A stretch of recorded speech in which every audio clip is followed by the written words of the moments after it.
That's on. Okay, cool. And I'll just flick over to your presentation.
It in badly, but Andrew Watkins is leading the stretch today.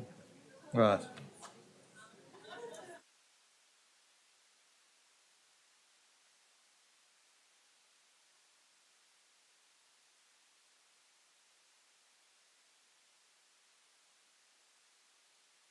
Probably will need it eventually, but not until the video, I think.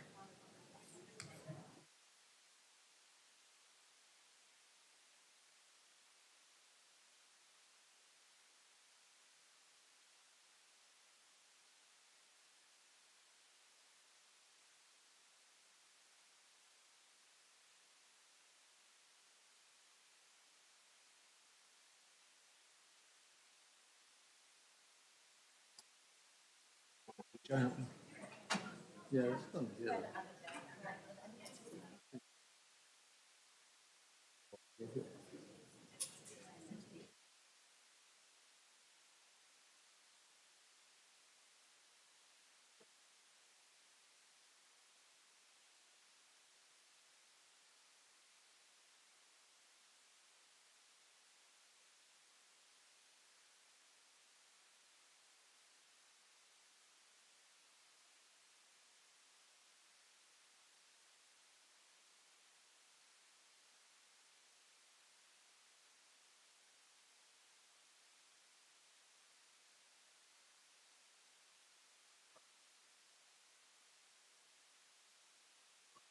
The minister on?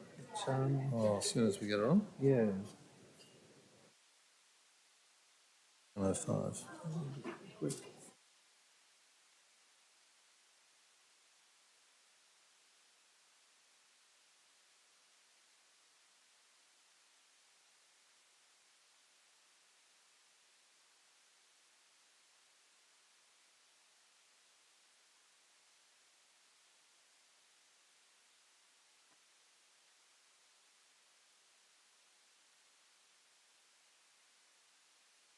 Hello.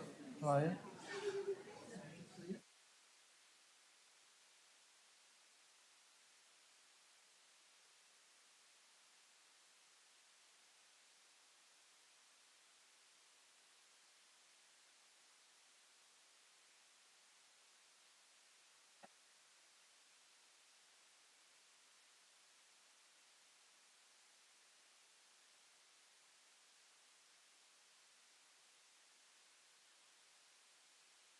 Dave, sorry.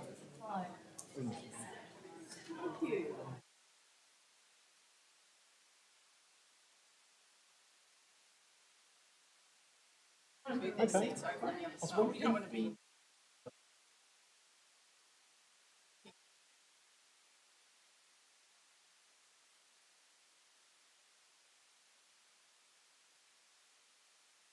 Sit there. John and yeah, so when you're not speaking. Okay. Oh, okay.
Morning, everyone.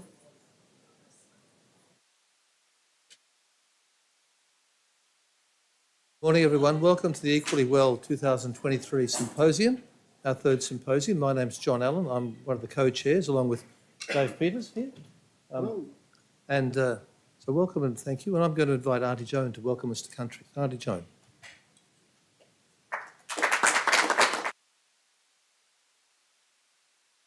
Thank you. Good morning, ladies and gentlemen. Ha! It's not that cold. Good morning, ladies and gentlemen. Right. I do that because I've got a lot of kids and I like to hear them.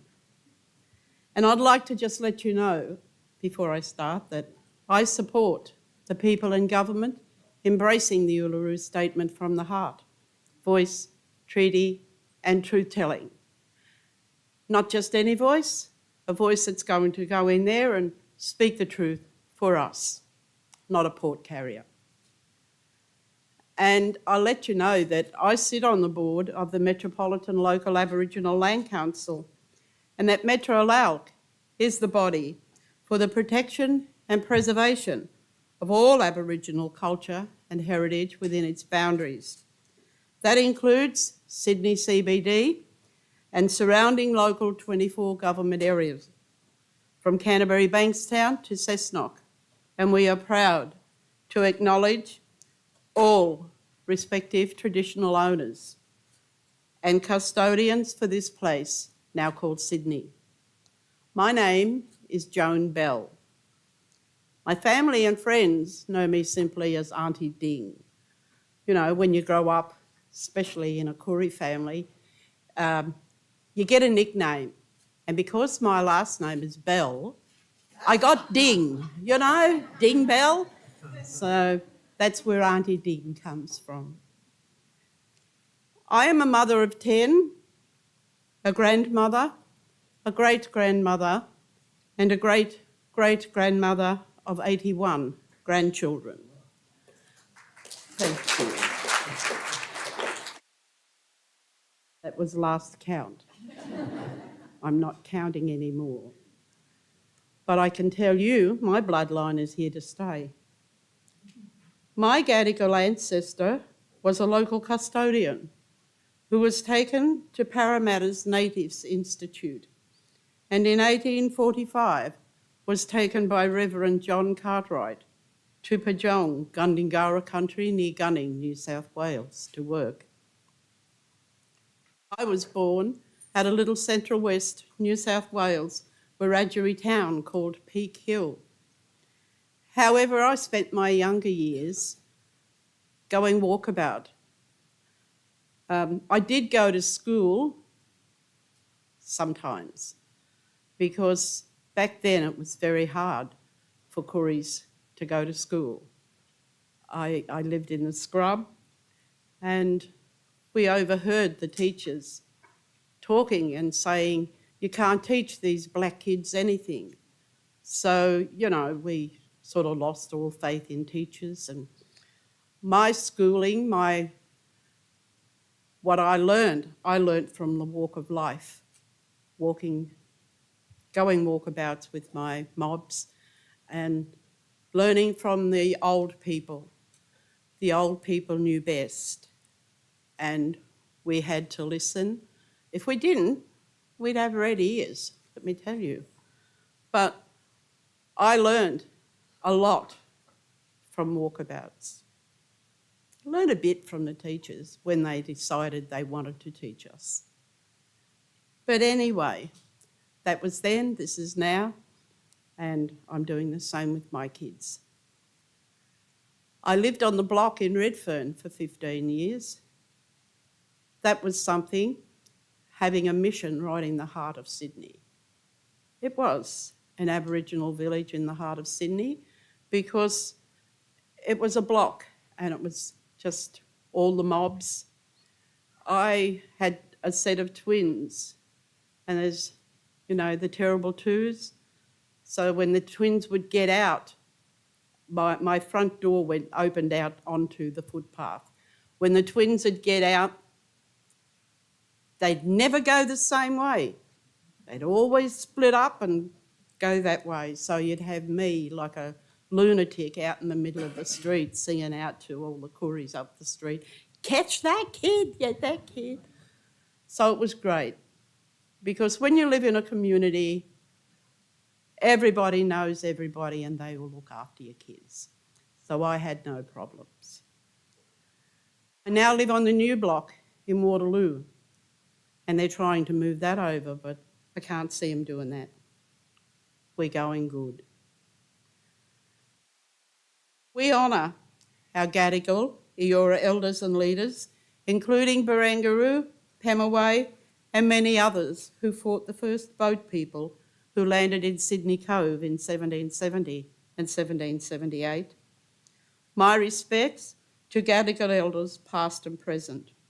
We honour our matriarchs and patriarchs. Because of them, we can. My respects to all elders and leaders from other First Nations here today. We listen to the old people, ancestors. That's what we call our ancestors, the old people. And the spirits of the old people, they do come back. They show us the right path. They protect us, they help us. They take care of us. We believe in the old people, the spirits of the old people, and if we don't listen, we don't sleep so good at night. They do come back, believe me.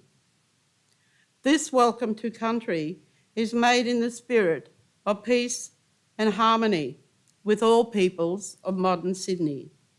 Our aim as local custodians is to establish an atmosphere of mutual respect through the acknowledgement of our ancestors and the recognition of our right to declare our special place in the pre- and post-history of the Sydney region. Respect is taking responsibility for the past, the present, and the future. Evidence of our occupation, ownership, and nationhood can be seen everywhere throughout our country. Our signature is in the land, not just in our DNA. Respect is in the rivers, the sea, and the breeze quietly moving through country. The law of this land says that you must respect and honour all the peoples and all parts of the country. With this welcome, we ask that you all will respect the law of the country, give honour, be respectful, be polite, be gentle and patient with all. Respect is everything living and growing. I'm so big on respect because with respect comes love. And when you have love and respect, you have everything. There's not much more that you need. Please look after the land, sea and rivers, then the land, sea and rivers will look after you. In conclusion, I say to you, respect shapes us and lifts up the people. And this is my welcome to you. From the heart, I welcome you to the land of my ancestors. Welcome to my country. Welcome. Thank you.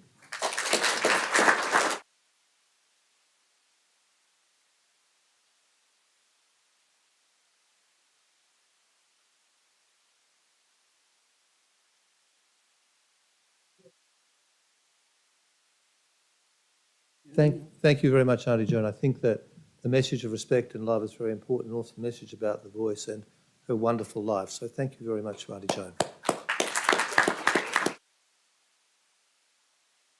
But we also acknowledge the Gadigal people of the Eora Nation as well.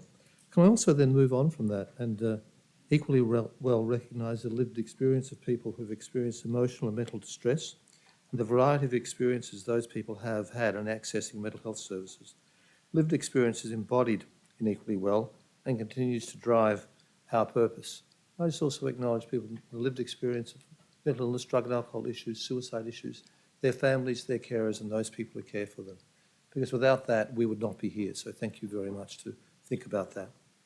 Now, welcome to all those people online as well. I just have the terrible task of running through the housekeeping announcements for those people in the room, so I'll try to be very rapid about it. The bathrooms, both male and female bathrooms, are immediately out the door to the left up here. The UTS campus safety and emergency procedures are available on the event app, which I'll come to in a minute. In the case of evacuation, the closest exit to this auditorium is through the door at the back, and then we turn right to an external exit. There is a wellness room, and that's anyone who needs a quiet place to go. There's a wellness room on level 3. You'll see signage there. I've seen the signage down near the escalators. However, if you need assistance, please ask at the desk. And we also have a mental health worker available for anybody who needs any extra support. So please make sure you avail yourself of that. There is an event app, and I think you've probably also worked out the Wi-Fi. The code, David, for the Wi-Fi is? EW2023 asterisk. Good. And what is the thing they should log on to? What's it called? Oh, it's UTS, hang on. Yeah, UTS stumped you up guest. already. UTS guest. UTS guest. And there's an orange line there hidden in the text with a pop-up screen that says for conferences and events. So click on the conferences and events and then EW2023 asterisk. Thank you, David. It's not in the notes. Okay, so this year, to be environmentally friendly, we haven't published a program, but we've got the app uploaded. The app can provide all the updates to the program, reminders of the upcoming sessions. It's a great tool to communicate and connect with other Symposium users. We also encourage active participation with the app, and it has a leaderboard. So where points are allocated for features or using the features of visiting pages, and we can award prizes to those symposia that you like, and there'll be prizes for those people who stay till the end on Thursday, but you have to be here to get the prize. So jump on and register for that. Now, if you're attending virtually, you can still use the app to do the voting on that, so that's great. And there's an email that was sent to you with information how to download. Make sure you use that, allow the push notifications, and it's got your login and password. If you need help with that, come to the registration desk outside the auditorium, but even I was able to do it successfully, which is pretty good. I would say that's pretty good. There's also event media coverage. We're very keen on that. So if you don't wish to have your photo included in any EW publications and media, can you please ask for a red dot from the registration desk? I'm not sure you put the red dots here, not up here, I imagine, to be used. And then be mindful that we are live streaming from this auditorium in Seminar Room 1. So if you don't want to be in the live stream, please sit up the back around that, but then you won't be recorded. And to maximise our media coverage of the symposium, we have Mark Filmer from CSU, who will be blogging each day, as well as Laura Hemming from Mental Health, who will also be live tweeting. So Mark and Laura are here. So, hey, and please catch up with those people if you want to get your photo in the social media. And don't forget our hashtag, which is equally well AU23. It's on that thing. We also have a survey. So inside your satchel is a survey, a flyer with a QR code for a quick 3-minute survey to tell us how we're doing. Your feedback's greatly appreciated. Also printed copies at the registration desk.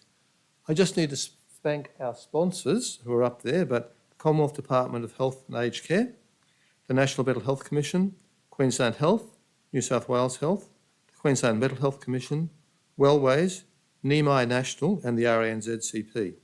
Tonight there's a networking function which has been sponsored by Queensland Health. Upstairs on level 1, you've got the escalator on your left. For catering, we've got tea, coffee, water station out the foyer. We'll also find fresh fruit and muesli bars. This is healthy. This is equally well. This is what you're supposed to have. But there are multiple eateries for lunch. Next to the building, if you turn left out of the auditorium, up one level, the escalators, the lifts, and head out of the building, cross a small road, you'll find an entry to the food court on the corner. It is very easy to find. I couldn't find it this morning, but I'm sure I'll find it by then. Though we did have coffee in a very nice cafe before. There are seminar rooms, 3 of the workshop and concurrent sessions to be held in breakout rooms on level 4. So you have to take the escalators or the bank of lifts. You'll see signage to assist you with all of that. And we are taking questions through the app and from the floor throughout the symposium. Sometimes due to time limitations, we're unable to address all the questions. If a question is not addressed during the session, we will ask the presenters to respond afterwards to you through the app. And also that there is an art exhibition out from the mist, and it's out in the foyer area to the left. Now, this is art from people with lived experience and other things. There may be some triggers there, so please remember what I said about the support that's available for you in the quiet room and to our mental health professional. But please take notice of that. And that's the end of all of that. So that's fantastic. So thank you. Which brings me to the really important part of the morning. So thank you very much. And it's my pleasure to introduce the Honourable Emma McBride MP, the Assistant Minister for Mental Health and Suicide and Assistant Minister for Rural and Regional Health. And it's great to have Emma with us. I'm going to read a short bio. Emma McBride is a federal member for Dobell on the New South Wales Central Coast. Since 2022, she's been the Assistant Minister for Rural and Regional Health and the Assistant Minister for Mental Health and Suicide Prevention in the Albanese government. Emma is a registered pharmacist who has worked in the health sector for over 20 years, both in Australia and abroad. She was a specialist mental health pharmacist and the chief pharmacist at Wyong Hospital for nearly 10 years, and prior to entering Parliament, she was the Deputy Director of Pharmacy for the Central Coast Local Health District. Emma's background and experience as a healthcare professional led her to Parliament, where she fights for better health service for all Australians. She's a passionate advocate for quality, affordable healthcare close to home. She understands the unique challenges facing rural and regional communities when it comes to accessing healthcare, and she hopes to play a role in shaping public policy that promotes the health and well-being of every Australian, regardless of where they live. So I think you'd join me with knowing that Emma has got the perfect background for someone to speak to equally well and knows what we're facing. So thank you very much, Emma. I'd like to welcome you to the stage. So thank you.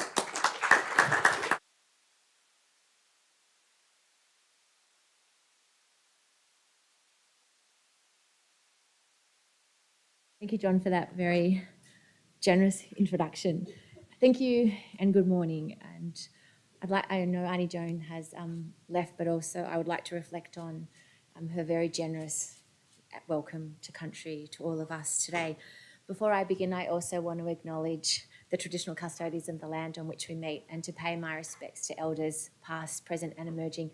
And I extend that respect to other First Nations people who are here with us today. And in doing so, I recognise the stark disparity in physical and mental health experienced by First Nations Australians.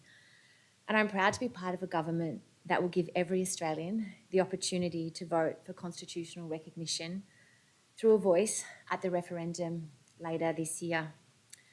Until First Nations people have a say in the policies and programs that impact them, we won't close the gap.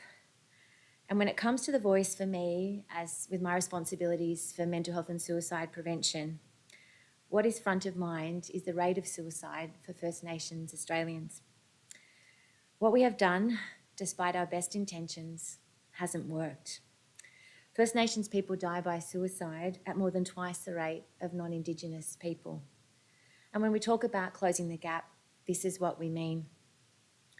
The difference between Indigenous and non-Indigenous lives. And this is what the voice will be focused on. Listening, properly listening. Listening and genuinely listening is central to good policy development and meaningful change. But despite our best intentions from successive governments over decades, First Nations Australians haven't been properly heard.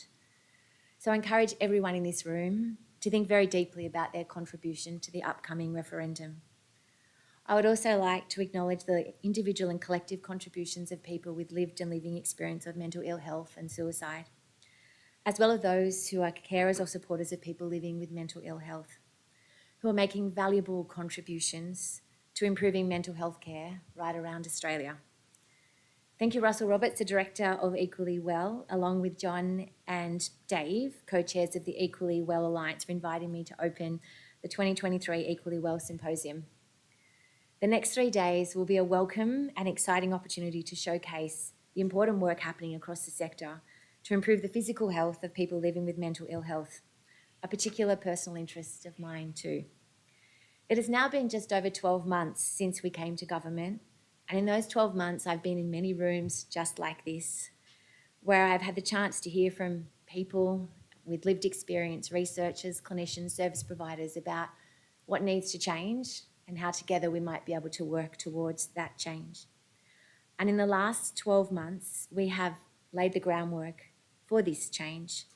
That is perhaps most evident in our latest budget. We understand that the first step to making sure that all Australians can get the care that they need, and more importantly, the care that they deserve, is making sure that we have our leading healthcare workforce and that includes peer workers and people with lived experience in the places that people need them when they need them. It's no use attempting system change without the right people working within that system in the right places. It's why we invested in new postgraduate psychology places, new internship for provisional psychologists, and new fully subsidised supervisor training sessions. We also know that psychologists work best alongside doctors, mental health nurses, social workers, OTs, pharmacists, and peer workers in our multidisciplinary system of care and teams. Recognising when someone is in distress is critical across the healthcare sector, but more broadly across society. And we want to make sure that no one is lost to our system of care or falls through the cracks. It's why we're investing in building the knowledge and skills of the broader health workforce so that they are better equipped to recognise and respond to people living with mental ill health wherever and whenever they present. This includes nurses, paramedics, emergency doctors, and allied health professionals. But what I want to speak to you about today is not what we've done so far in the past 12 months, but where we're going from here. We do have an ambitious agenda that is underpinned by our values and our belief. And today I want to touch on 3 of those. We believe firmly that we must improve equity and access, that we must reduce the drivers of distress, and that we have to elevate the voice of those with lived and living experience. And when we talk about equity and access, we mean just that, getting more Australians who require mental health care into the system, especially for those who need it the most. The fact is, as you well know, that our system was not working well when we came to government. It was harder and more expensive than ever to get in to see a GP or a psychologist. Many of you would be aware of the Better Access Initiative, the Commonwealth scheme to help people access mental health professionals in care. The evaluation, which you'd be familiar with, led by Professor Jane Purkis, found that the Better Access Initiative was becoming increasingly difficult to enter. However, we are turning this around. In the first quarter of this year, we saw a significant 14% increase in the number of services offered through Better Access. But more importantly, we saw more people getting the care that they need. More than 60,000 more people were able to get into the system from the 1st of January this year. We will continue this work with the sector. What we're also working on is our Head to Health services across the country. Head to Health is free, walk in, no diagnosis, no referral needed. That is equity and access in practice. There are currently 12 up and running around the country, and we plan to set up a total of 61 right around Australia. And I have had the privilege of visiting services in Geelong, Townsville, Launceston and Penrith. And just a fortnight ago, I had the pleasure of opening a new service just down the road from here in Parramatta. The service had been running as a pop-up since 2021 in response to the COVID-19 pandemic. In that time, it had helped more than 500 people who may not otherwise have been able to access care when they needed it, close to home and affordably. Now it has a permanent home. It will mean that more people can get the care they need when they need it. But we know that care is only one part of the picture. If we can support Australians before they require care, then we should. Our government is approaching mental health and suicide prevention as 2 separate but related issues, because we know that while mental ill health can be a factor in suicide, people who die by suicide typically have on average 3 to 4 contributing factors. These factors include unemployment, financial insecurity, domestic and family violence, and past or compounded trauma. We also know that around 40% of people who die by suicide have no diagnosed presence of mental or behavioural disorders. Numerous reports, many of them drawing on those who have attempted suicide or who have lost loved ones to it, have highlighted the very critical need to expand our suicide prevention efforts in order to address the underlying causes of distress, the causes of the cause. What this means is that we aren't only responding through mental health support, but working to alleviate the underlying pressures in people's lives which cause distress. It's a subtle but important distinction in the approach of the Commonwealth Government. This will improve the quality of life of hundreds of thousands of Australians, reduce the need for emergency health care, and most importantly, save lives and improve the quality of lives. Just last week, the Treasurer, Jim Chalmers, released the Measuring What Matters statement, the Australian Government's first national framework on wellbeing. What that framework makes plain is that traditional economic indicators, of course, provide important insights, but not the complete picture of wellbeing for individuals, for communities, for our country. As the Treasurer has outlined, we are eager to identify challenges earlier and intervene in a more targeted way to create opportunity for all Australians. What is front of mind for our government is that our policy decisions have a real impact on Australians. And for that matter, so does poor policy or poorly implemented policy. Take the robo-debt scheme. It showed us that public administration can fail, and when it does, can result in real human tragedy. And my condolences to the individuals and families and communities that have been impacted by the scheme. It shows us the impact of political expedience and indifference for those in need, especially the most vulnerable Australians. And we are committed to make sure that this doesn't happen again. Measuring what matters and our commitment to alleviate the drivers of distress is central to doing this. And while we work towards this change, we need to include the voices of those who have been left without a seat at the table for far too long. We are determined to put the voices of people with lived and living experience of suicide and those impacted by mental ill health at the centre of decision making to inform policy development. In January this year, we announced that we would set up 2 peak bodies for those with lived experience. One for those with lived experience of mental ill health, and the other for their carers, family and kin. 2 distinct but equally important groups which will provide valuable insight. And I'm pleased to report that the progress in setting up these peaks is tracking well.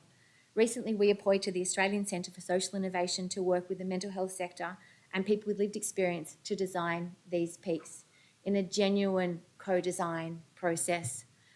This process will run from July till October this year. And as you are well aware, mental health and suicide prevention in Australia is complex, difficult to navigate and made up of a wide range of stakeholders, some small, some large, some with quiet voices, some who are quite loud. These stakeholders span the range from small community fundraising efforts through to multinational service providers.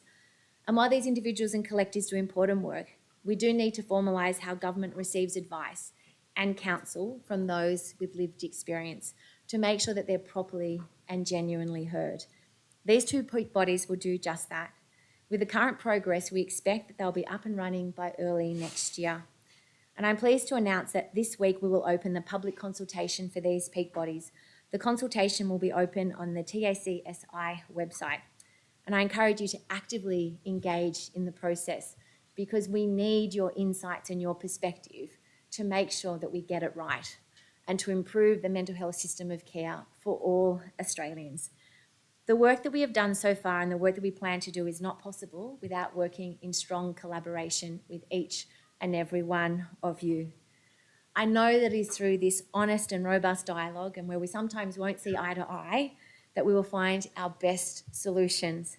So thank you for your efforts, your contribution and your genuine will for meaningful change. And I trust that working together we'll be able to achieve just that. Thank you and congratulations.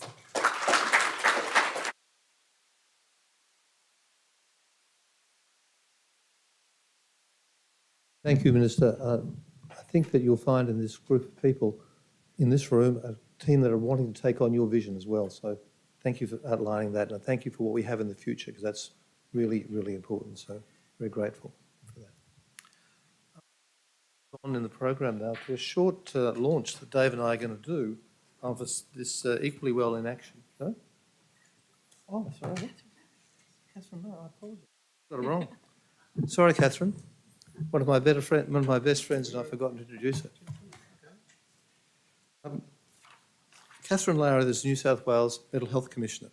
Catherine was appointed the New South Wales Mental Health Commissioner in 2017 and brings over 30 years' experience leading and delivering major strategic complex mental health projects at the state and national level. She's held positions at the local health districts, state government and federal government levels, understands the systemic issues facing people and services face when accessing and providing support, and is a passionate supporter of lived experience being at the core of mental health reform. She's deeply committed to to improving the lives of people living with mental health issues and strengthening the communities that support them. She's recently led the development of Living Well in Focus 2020 to 2024, an updated New South Wales strategic plan for community recovery, wellbeing and mental health in New South Wales. So thank you very much, Catherine, for getting ahead of us. Thank you. Apologies. I'll forgive you. Too enthusiastic. Morning, everyone. It's so wonderful to be here. And I really appreciate the opportunity and the invitation by Equally Well. The Commission is over 10 years old now, and as we've grown and as the sector and the system has grown as well, I think it's wonderful to be able to actually have a symposium on something that is absolutely so important, so central when we talk about mental health reform. Because it's always about people and people's participation in their own health journey, their own recovery. So I would like to not only commence by acknowledging the traditional custodians of the land upon which we're all gathering today, the wonderful Gadigal people of the Eora Nation. I'd like to pay my respects to elders past, present and emerging, and I extend that respect to those of you who are First Nations people here today. We know that First Nations people not only have such a strong connection to land, culture, seas, but also that they bring that holistic view of community, of health, of a person in all of their experiences through social and emotional well-being. And I think it is such a wonderful place that we live in, that we have our First Nations with such strength and such vision in that sense, that just comes from their living on the country and coming together and understanding something in a way that many of us can't have that rich history and connection. So for me, Auntie Joan's acknowledgement of country was just so powerful, and with those 81 descendants, I think that's just the most amazing thing. Good on her. I also would like to acknowledge people with lived experience. And of course, there are many of you in the room here today, but of course, I always feel privileged as a mental health commissioner because I know that the commission was actually established by the advocacy of the lived experience sector, by many of you who may be in the room here today, who wanted to have some driving force for change and reform that was inclusive, and that would hold not only our reform journey to account, but also to have an inclusive journey ahead. And so for me, lived experience is at the heart of our work. And I really want to also acknowledge the bravery, the insights, and the capacity of lived experience to step into a space boldly when sometimes that may be a difficult thing to do. I also would like to acknowledge and thank the Honourable Minister Emma McBride for her wonderful speech. I think as John had said, many of your comments and echoed through the room, but also it is wonderful to hear that, you know, the journey's not finished. There's a big journey to go ahead, and I think you have a lot of supporters and allies in that journey, so you won't be doing that alone. So, as I said, in all of the work of the Commission, the voice of lived experience of people with mental health issues, suicide, distress, and of their families, carers and kinship groups is really key to our work. And under our establishment legislation, our role is to improve the mental health and wellbeing of the community. So that's a big task and one that obviously we don't do alone. I usually say that whilst the Commission is established as an independent agency, we don't work independently. We can't work independently. Collective action is what reform is really embedded in.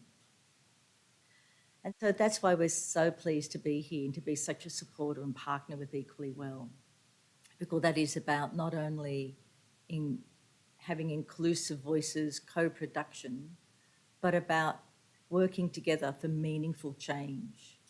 I think having change that is not only crafted with people, but has a clear trajectory is what can harness that action and that implementation. And for me, as Commissioner, that's one of the key things. We want change, we want to see it, we want the people who we are here to work and support to realise the benefits of all of that. So I've been asked to speak on becoming an equally well country, working collaboratively to reduce health inequality. And this could be no more well-timed. We are having a national discussion on how inclusive the NDIS should be. We have communities across Australia whose health and wellbeing have been disproportionately impacted by the experience of local natural disasters. First Nations peoples continue to experience too high levels of suicidality and poor psychological health. And the life expectancy and physical health of people with mental health conditions continues to trail behind the levels enjoyed by the general community. So we are not equally well. But are we up, or are we equal to the task to remedy that, to build an equally well country? So where are we starting from? Where are the gaps that we want to eliminate? In this, it is important to acknowledge the current physical health disparities experienced by many people living with mental health issues. We know that people living with a mental health issue experience higher rates of risk factors for developing cardiovascular disease, obesity, and type 2 diabetes. We also know that these risk factors are associated with medication side effects, the healthcare system not responding adequately, the complexities in the diagnosis of mental health issues and lifestyle factors. We know these risks can be addressed and that the consequences of not addressing these risk factors can be dire. These consequences can include developing serious physical health problems, reduced quality of life, negative impacts on an individual's ability to socialise, participate in work and community activities, and worse, lowering an individual's life expectancy by up to 30 years. Tragically, the life expectancy gap continues to increase, especially for people with severe and persistent mental illness. And that inequality is untenable. These facts are known. The interventions are understood. The evidence is clear. But not enough to mobilise government, organisations and individuals to prioritise, collaborate and roll out effort at scale to reduce this health inequality and enhance the life expectancy of people living with a mental illness. So the question is, how can we work together to become an equally well country? To answer this, I believe there are 4 cornerstones to build upon. Firstly, the cornerstone built by First Nations people who have long embodied the holistic approach of a social and emotional wellbeing. Secondly, the cornerstone of evidence and our need as a society to consider prevention strategies for physical and mental health issues within a socio-economic context. Thirdly, the partnership cornerstone, where collaboration is required for a holistic effort to achieve an equally well country. Here I will outline some projects that the Commission is partnering and contributing towards for enhancing the physical health of people with a mental health issue. And lastly, the collective action cornerstone, embedding an equally well ecosystem to support people with mental health and physical health issues to achieve health parity and have long, fulfilling lives. Well Country aims for mental health and physical health parity with the rest of the community. Parity in achieving tangible health outcomes, accessing evidence-based interventions, and holistic models of care and support. And in this, we acknowledge the role of the broader health system. Our First Nations people have an approach to mental, physical, and spiritual health that embodies a collective, coordinated, person-centred and community approach. Social and emotional well-being, which sees health as complex, interwoven and embedded in a social and historical context. The concept of parity, the quality of state of being equal or equivalent, needs to be inclusive of this holistic approach for us to forge an equally well country. The National Strategic Framework for Aboriginal and Torres Strait Islander people's mental health and social well-being identifies a number of factors that all play out in helping achieve a balanced, fulfilling state of mind. The 6 domains are the body, mind and emotions, family and kin, community, culture, and spirituality and ancestors. The framework outlines that when a person is positively experiencing all of these factors holistically, they experience wellness, mental, physical, and spiritual wellness and connection. Therefore, in considering what an equally well country may mean, it is incumbent upon us to learn what that means for different groups and communities and understand their voices, knowledge, and experience. Likewise, embracing the strengths of social and emotional well-being and its inherent connections between mental and physical health is an incredibly strong framework upon which to build an equally well country. So, in this, we recognise the importance of holistic attitudes and approaches to physical and mental health in building an equally well country. But is there equal opportunity to participate in an equally well country, to design that and experience the outcome it aims to achieve by the very groups that could most benefit from improving their health and mental health disparity? Accordingly, in laying the foundations of building an equally well country, there is the imperative of accounting for social determinants of health and the influence of social and political context. We know an individual's socioeconomic circumstance influences the frequency and intensity of their experiences with mental and physical health issues. The issues of service, affordability, accessibility, and suitability all impact an individual's capacity to make decisions for their mental health and their physical health. But even more, we know these decisions are influenced by how informed the person is, their community, and the service providers they engaged with. This is not only understanding holistic approaches, but the interplay of physical health and mental health in a person's life. Evidence shows that culturally and linguistically diverse background people are less likely to seek help for mental distress, and people living in rural and regional Australia may find it hard to find and attend a psychiatrist or a mental health clinician. We know that First Nations communities experience disproportionately higher levels of lived experience in mental health issues.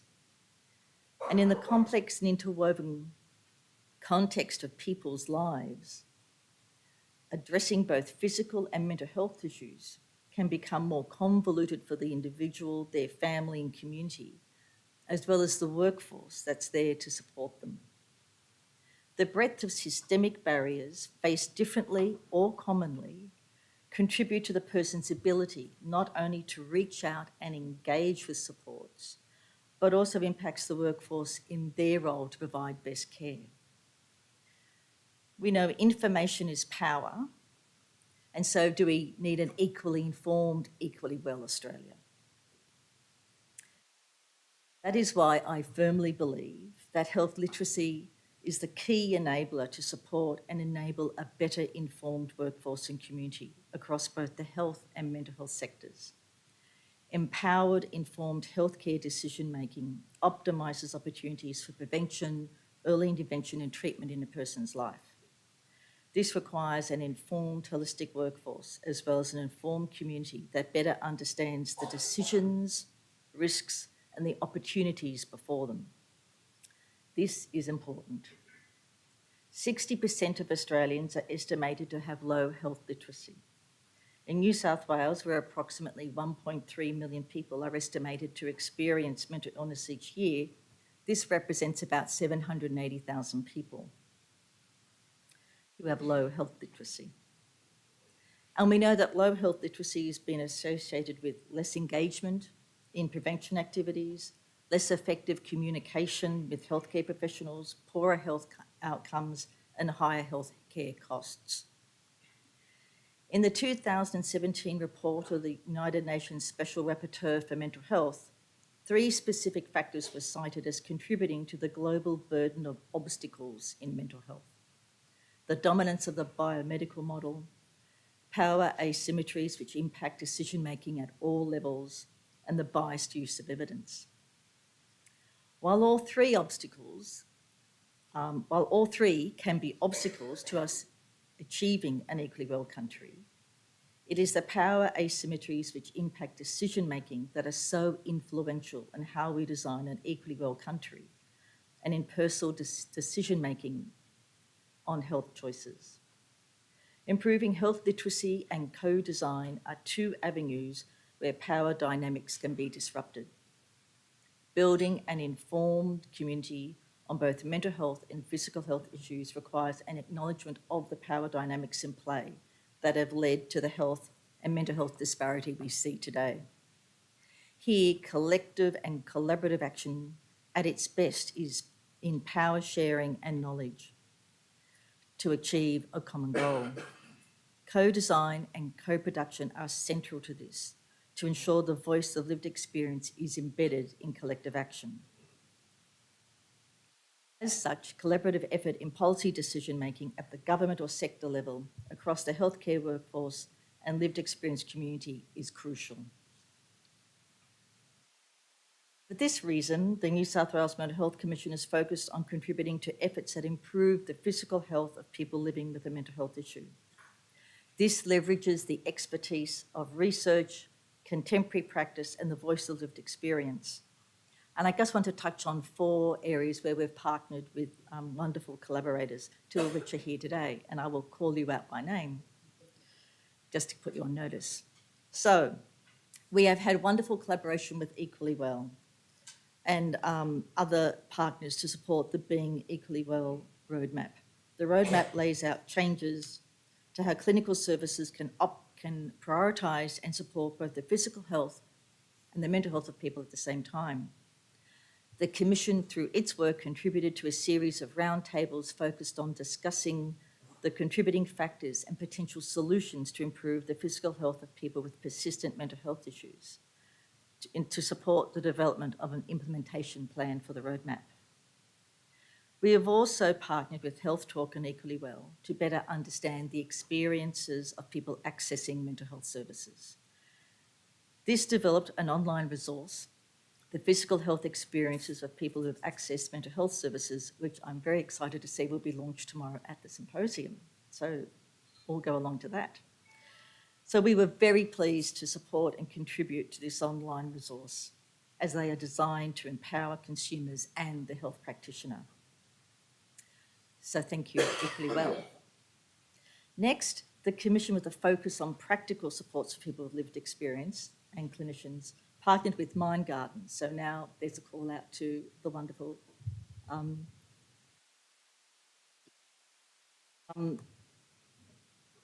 so we partnered with Mind Gardens Neuroscience Network for the co-design of mental health clinician package, targeting the physical health of people living with severe mental illness. This package provides easily accessible resources for clinicians to improve their knowledge, skills, and competence around physical health care. And I know Professor Jackie Curtis will be presenting tomorrow and will be launching this. So again, tomorrow is the day of launches. You must be here. So I think that's absolutely brilliant, keeping the body in mind.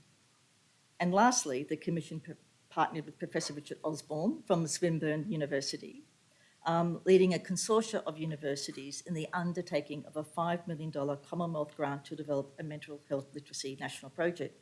So, Minister, you can keep an eye. That is already with you somewhere in your department, and you can go look for that. You can also go to the Commission's, the New South Wales Commission's website, where we have all those resources there, or turn around and talk to Richard behind you. So that's my key tips. So this project was completed in 2022, And this National Mental Health Initiative developed an extensive online resource for the health workforce, both for mental health workers and health workers. At its heart was a holistic approach to a person's health needs and a step to have a workforce equally confident in talking to their clients about mental health or physical health conditions. And so this goes to the heart of informed decision making, seeing the person with all of their health needs, best supporting them to make informed decisions and assisting them in navigating to make informed services, to make informed ways to find their best service for them. As I said, these resources are available on the New South Wales Mental Health Commission's website, and I know Richard and I were very pleased when this project was accepted by the World Health Organization as one of their national health literacy demonstration projects. So it's wonderful that this project actually is an international leader as well. So thank you, Richard. And Richard will also be speaking at the symposium. So you guys have got the most brilliant program that you've put together. Congrats. So I'm going to go to my fourth cornerstone to build an equally well country, which is collective action, which actually is on display at the symposium over these next 3 days. And so we are really well advanced here, with the issue of health and mental health parity clearly defined with a common agreed goal. We have the Equally Well Consensus Statement as the platform collective action. And so the next stage is to have leadership and support from government and the non-government sector to activate large-scale collective action, and this is underway. But is it enough to sustain our momentum towards an equally well country? Once we're there, we need to ensure that those efforts are sustained and that we manage that collective effort and learn from the experiences. It's an iterative process, really. The more that we succeed, the more that we have inclusive voices and learnings, we take that and build upon it.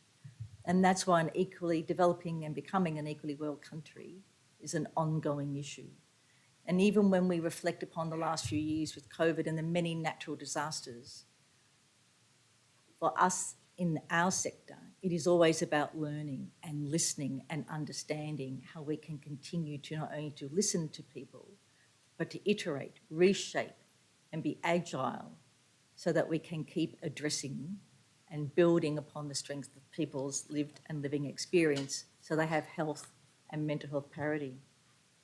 So in conclusion, I would like to say that I not only applaud the wonderful array of speakers that Equally Well have put together, but also I want to thank you for turning up, for being here, for contributing and listening. So I have a request of you all, and that is, over these days, I want you to reflect on 2 questions. 1, how would you lead your life if you knew you had less time ahead of you?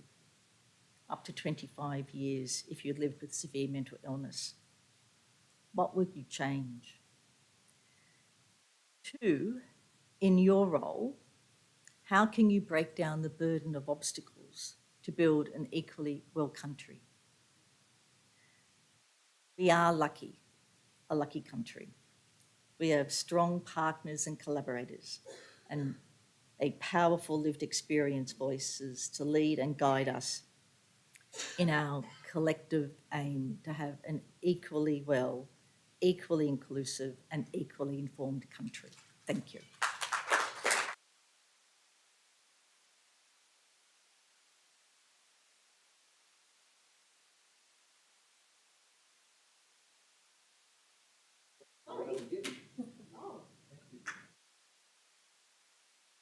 Thank you very much. Thank you, Catherine. It's quite a challenge to us. I'm just going to give the Minister a gift in case we've got time to.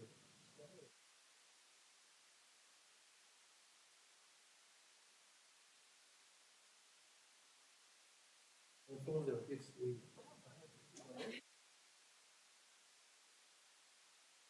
all to keep together.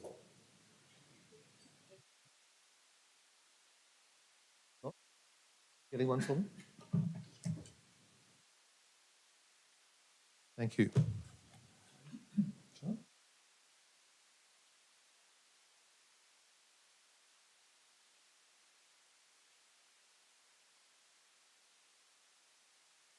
Thank you. I've been asked to move out from behind the screen and talk to you all here.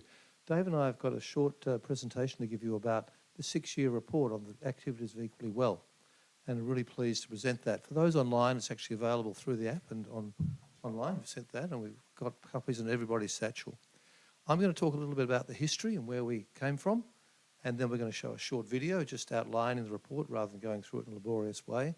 And then Dave's going to talk about the future, which is probably more important, which we've been impelled to do. So what's really important, I think, to note, we might go to the next slide, if you like, is that the life expectancy gap for people with serious mental illness has always been known. It's always been around. We've actually known that it's been a leading cause of death for people with serious mental illness for a long time as physical illness. And we've also known about the systemic barriers to good health.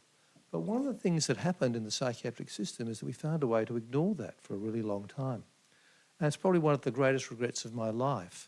It took me a long time to work out what we should actually be doing around that. I was challenged by some parents of one of my clients, Rob and Gwen, their son Sean.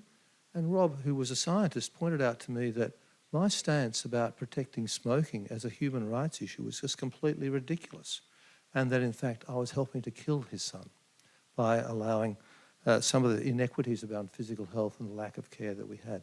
Really changed me and changed my outlook and changed many of us in this room.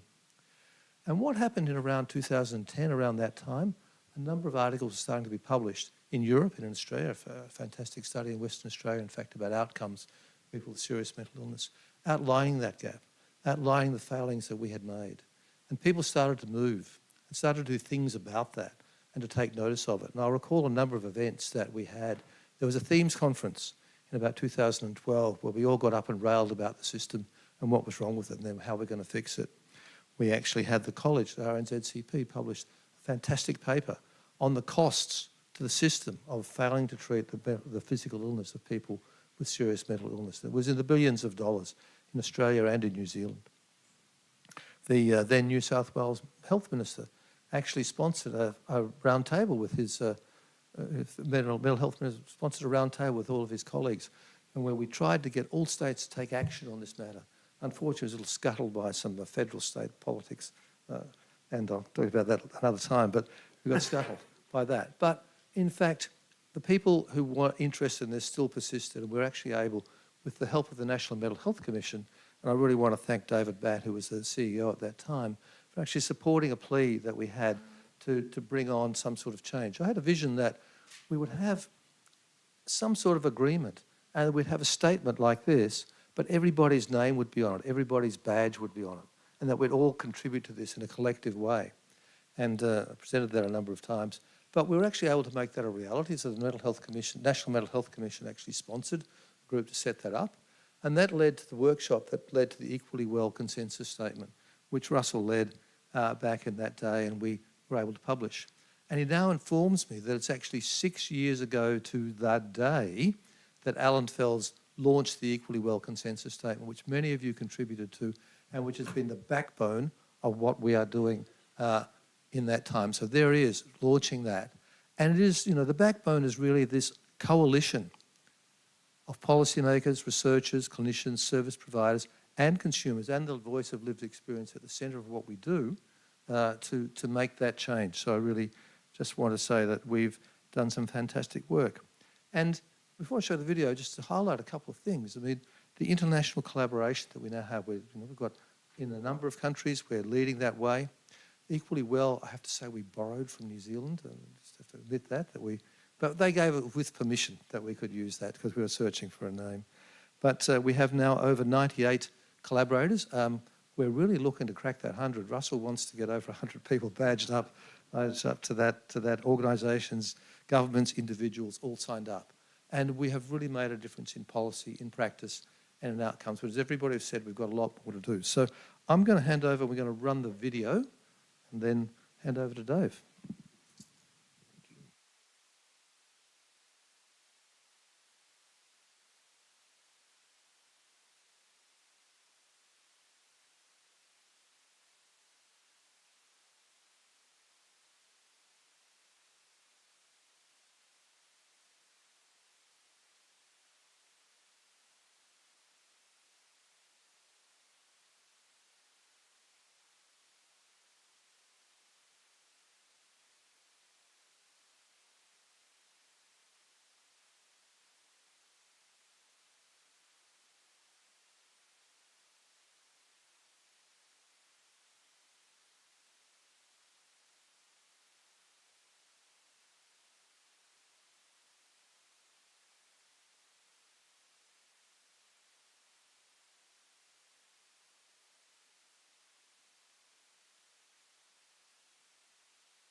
Thank you very much. That was fantastic. I don't know about anyone else, but when I see a video like that, despite the bit of an earwig with the music, but it really reminds me of all the amazing work that has come along so far, and all the wonderful people that have contributed to this massive concerted effort, Australia-wide and international as well, obviously. It's really encouraging, and I find it really reinvigorates me in sort of my effort and sort of enthusiasm for the work. Really gets reinvigorated and reminded of all the wonderful things that has been done and achieved so far, but also looking to the future. We want to continue these events. The Symposium has been a wonderful opportunity to gather together interested people, consumers, researchers, clinicians, government representatives, to come together to look at, not just what is the issue, but also where can we go, what can we do together to make a difference. So we want to continue to ensure the Symposium, we want to continue this opportunity to showcase some of the best practice, share knowledge, and to make these connections that are so important to the work.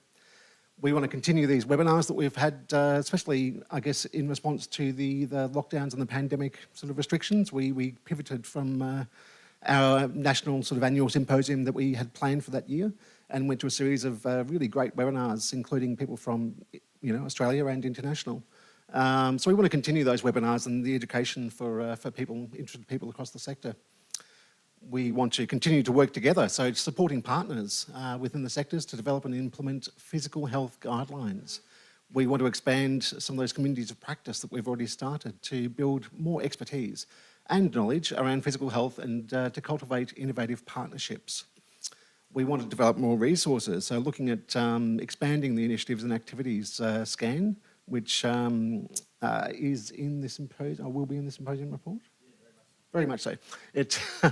So we've just completed a scan of activities and initiatives, and so we're looking to add to the 308 existing resources. We want to expand the Equally Well scan for research that is being undertaken, and to continue to improve the website for education, news and resources. And lastly, but not leastly, we want to measure the progress. We want to look at, data linkage has been a really important part of analysis of looking at the last 15 years, but also to follow up and see how research is implemented.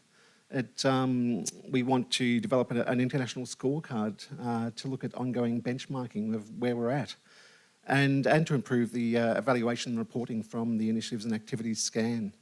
So those words might sound like a long list of sort of aspirational goals, but it's the work that we're engaged in every day with every one of you. It's something that we couldn't do without you, and we really rely on and appreciate everyone doing what you can, where you can, when you can. So please subscribe and look to the social media or our website to stay connected and join the Equally Well movement. Help us crack that century of the 100 supporters and signatories to the Equally Well consensus statement. And please enjoy the rest of the symposium. I would like to welcome Andrew Watkins to come up. Andrew's going to lead us in a bit of a stretch and movement to help us with the long day of sitting. Andrew's one of our Equally Well ambassadors from Mind Gardens. Thank you, Dave. Thank you, Andrew. Good morning, everyone.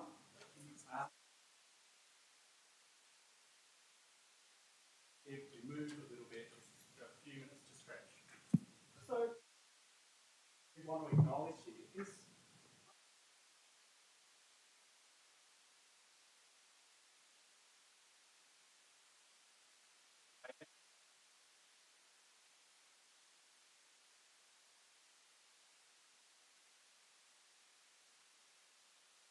Acknowledge that everybody's body is different. So,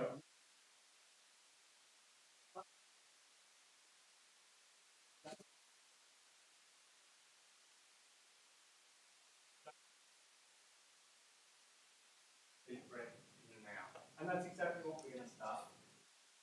Get everyone that can do to stand.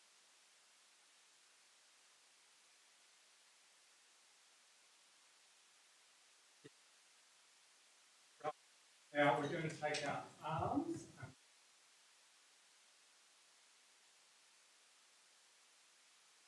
and in, and as we're going to do that once more. So breathe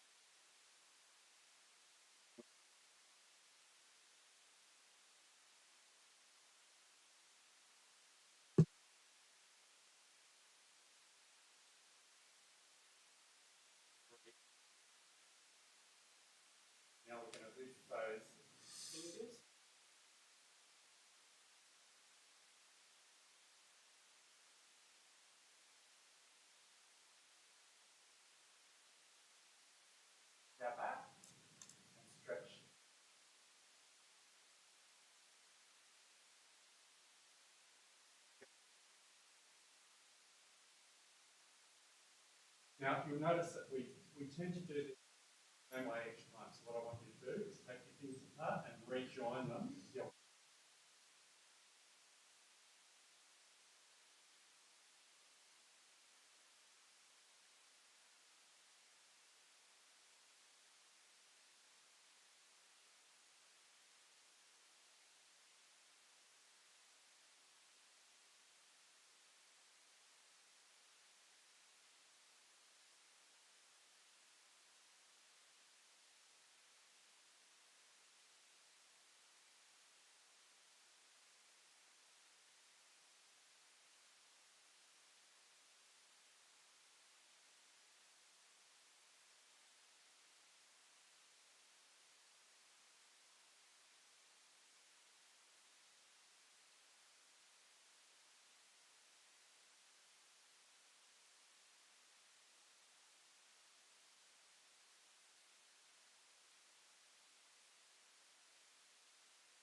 The show.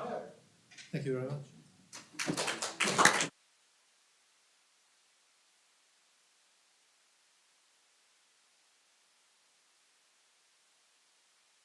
All right, thank you very much, Andrew. And good reminder that we don't need to be told to breathe. That's excellent. Thank you. Next, I'd like to welcome Debbie Hamilton up to the lectern. Debbie is a lived experience mental health advocate and is actively involved in improving NDIS psychosocial pathway. She is also currently undertaking a PhD part-time. Her research seeks to explore choice and control for NDIS participants with a primary psychosocial disability through Sydney University. Debbie lives with a bipolar 1 challenge, diagnosed when she was 27, and now has an NDIS package that has significantly improved her life. She's contributed to developing the Mental Health Consumer Carer MHCC, the Reimagine website to assist people with psychosocial disabilities to navigate the NDIS. Debbie sits on various committees and boards to provide a lived experience perspective about serious and persistent mental illness. Debbie has a Bachelor of Medicine with honours and a graduate diploma in bioethics. Her background includes working both as a registered nurse and emergency doctor. And Debbie loves having a home. Welcome to the stage, Debbie Hamilton. Thank you very much.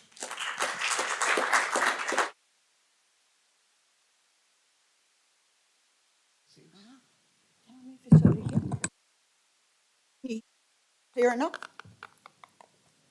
Yes, okay. I've got the wrong glasses on and you're all blurred, so. I did think this was kind of like, this is Zoom, but it's at equally well because you've got a tummy meter. Do you see how you can see underneath? So, yes, I'm going to just nod when I need a slide changed. I'd like to acknowledge that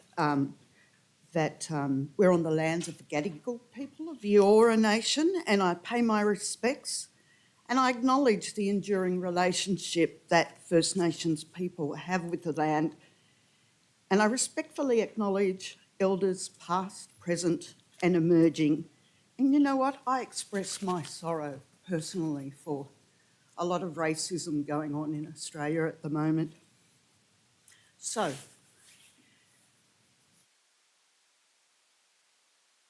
to talk to you about iatrogenic harm. That is doctor-inflicted harm perpetrated on people with a mental illness, mental distress. How I had read The Nemesis of Medicine by Ivan Illich as a prerequisite reading before I got into medical school. It spoke of the way medicine since the 1950s had driven a societal obsession with health, and how the word coping is actually fairly new in the English dialect, and how we continue to avoid suffering in our lives. Interestingly, it looked at what medicine, it didn't look at what medicine did, but what it said about us as people. And I was going to then go on to talk to you about the types of prevention, like primordial, primary, secondary, tertiary prevention, and tell you that it really worries me that many of you are mopping up pharmacological disasters doing secondary prevention rather than getting at the coalface and changing the way people with mental distress are treated. How the expediency of drug treatment and the questionable psychosocial model has outweighed a much more timely, sensitive approach that's person-centred, that enables personal choice and control with a fully formed consent. But no, I'm not going to. I've said it all. What I am going to talk to you today about is sex. Now, I know that it's in the news at the moment. Yes, please. And I want to think, you know, how can we innovate a new exercise program? I noticed that I couldn't see anyone else talking about sex on the program, yet sex is extremely important for wellness, our sexuality. And it certainly isn't an area of equal wellness. Sorry. It's a way of having exercise, intimacy, and companionship and fun all at once. Overall, research has found that sex in many forms is equal to light to moderate exercise. It's a way of working collaboratively to reduce health inequity. our sexuality is pathologised by the psychiatric fraternity. According to DSM-5, we're either too slow, and it's got this other line in the DSM-5, there is some evidence that this may be associated with severe depression, or too fast, anything less than a minute. And this seems to only happen to men, but that was news to me. And the next one. Or too much, you're risking your reputation, or not enough. And this is the great clangor from the DSM. It says, the judgment of deficiency is made by the clinician. So it's there in DSM. And, or you don't like sex at all. But woe betide you if you find shoes sexy, because you'll have some kind of paraphilia. And personally, I like high heels, so. But seriously, these particular issues can be very distressing for people, and we all need to be open and prepared to talk about it, about people's sexuality with them. To do this, we need to be comfortable with our own sexuality. We need a language about and that befits the person that we're working with, and we need to have a bit of knowledge of sexual physiology, and we need to ask the question that isn't asked. Patricia Deegan would invite us to consider those of us who've been diagnosed with major mental illness do not cease to be human beings by virtue of that diagnosis. Like all people, we experience the need for love, companionship, solitude, and intimacy.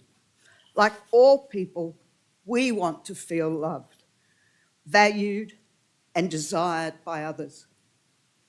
The greatest and most healing service that can be offered to people with psychiatric disabilities is to treat them with respect and honouring them as human beings.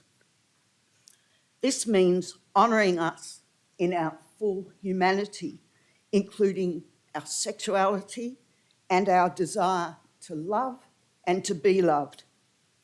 So what's important to know about sexuality? The World Health Organization has said it's a central aspect of being a human throughout life and encompasses gender identities and roles, sexual orientation, eroticism, pleasure, intimacy, and reproduction. It's influenced by the interaction of biological, psychological, social, economic, cultural, legal, historical, religious, and spiritual factors. This definition placed little emphasis on heteronormative performances of gender and sexuality through acts of sex, but instead emphasises the numerous intersecting factors which influence an individual's conception of themselves as sexual beings and their behaviour in relation to their sexual thinking and feeling. The WHO definition of sexual health has more of a rights-based focus. There it is, yep. A state of physical, emotional, mental and social well-being in relation to sexuality. It's not merely the absence of disease, dysfunction or infirmity. Sexual health requires a positive and respectful approach for sexuality and sexual relationships, as well as the possibility of having pleasurable and safe sexual experiences, free of coercion, free of discrimination, and free of violence. So the manner and form in which sexual understandings and behaviours emerge is imbued with social meaning and is largely, but not exclusively, socially determined, which makes it very important for us when we're talking about mental health. When I studied medicine, I studied sexuality. In fact, I did the year twice because I got sick at the end of one year, so I got to do sex twice. And the first time the whole year failed in the exams, which is really quite funny, but everyone failed. But no, eventually I passed. And we did a video role play of talking to someone about their difficulties with sex. And the course was really innovative. We watched lots and lots of erotic movies explicitly about the act of sex and sexuality. It was a great course, and I did it twice. Experience of interviewing someone and the things that I found challenging at the time. Finding the right words to explain things in a way that the person would understand and be similar to their language. And I discovered quite interesting some things, you know. I hadn't really developed, I mean, I could give a physiological, anatomy thing, but I couldn't really, I remember stumbling over my words. I remember reflecting on my own sexuality as a lesbian and what I thought was normal and what other people might think is normal. Fluidity about talking about sex and how actually I was uncomfortable, even though I was trying to be really cool and I knew it all. And the importance of listening to what's actually being said, knowing about the actual physiology of sex, the different stages of the act of sex, and the importance of listening. Yes, I said that. I share these thoughts with you so that you might yourself reflect on when you've talked about sex with someone, might have been a partner or hopefully a consumer, and what it was like for you. And your own definitions of what's normal, of what's acceptable, well, it's going to open and close doors without you ever knowing, because your body language will tell them everything.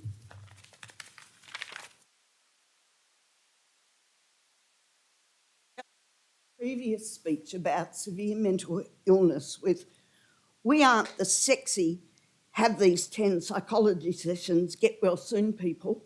We aren't all young, inhabiting the preventative headspace. We aren't even blue or butterflied, and we don't really have a day or a ribbon. We run under the radar. Many of us have lost our jobs, our reputations, our family, friends and homes. We aren't the poster people of mental health. We aren't all pretty. And I was wrong. We're things. And for lots of reasons, we don't talk about it, and we don't see people with mental illnesses necessarily as sexual beings. Historically, the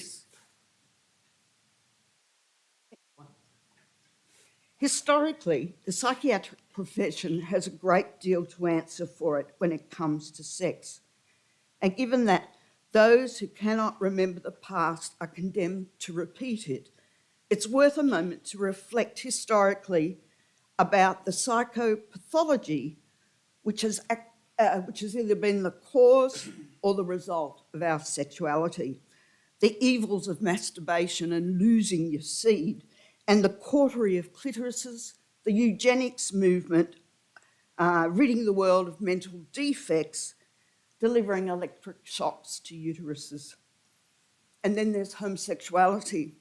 And I wanted to tell you the story of one of my good friends who endured deep sleep therapy in Chelmsford Hospital because she was attracted to women. She was, like, and these pictures are amazing. She kept in a comatose state for weeks and weeks, and she was given massive doses of barbiturates. She lay naked in the bed with just a sheet over her, and she was fed through a tube. She was sometimes administered ECT while she was in the coma. The treatment major proponent was a guy called Dr. Harry Bailey, and he claimed that deep sleep therapy would cure depression, it would cure compulsive behaviour such as drug and alcohol, and it would certainly cure homosexuality. Over a dozen patients died in Chelmsford and more afterwards.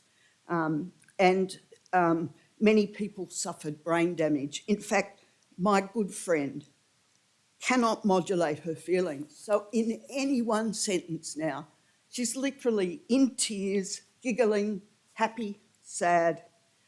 She received the largest payout of anyone from Chelmsford.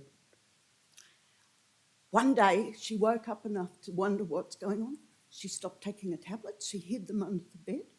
And then one night, in the middle of the night, with just a sheet, she took off up to the railway station.